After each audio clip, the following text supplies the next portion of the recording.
ကန်အင်ပါယာကြီးပြိုကွဲပြီးနောက်မြန်မာပြည်အလဲပိုင်းရဲ့မြစ်လေးစုံစုံရအရက်မှာရဲရင်နဲ့ AOD ရဲ့တားတောင်းတယောက်ပေါ်ထွန်းခဲ့တယ်သူကတော့သတို့မင်းဖြပါ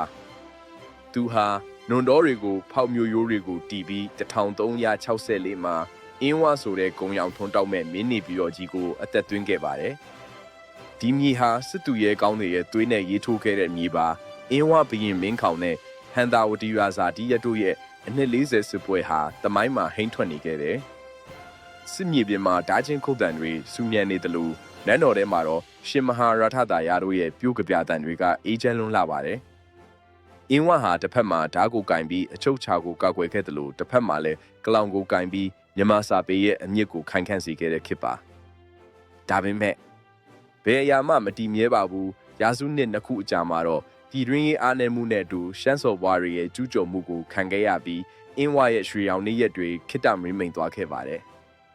ဒါပေမဲ့အင်းဝဆိုတာမြန်မာတို့ရဲ့နှလုံးသားထဲမှာတော့ရဲရင်ချင်းနဲ့တင်ညာရှိခြင်းတို့ပေါက်ဆက်ရာထာဝရမျိုးတော်အဖြစ်ကြံ့ရင့်နေဦးမှာပါ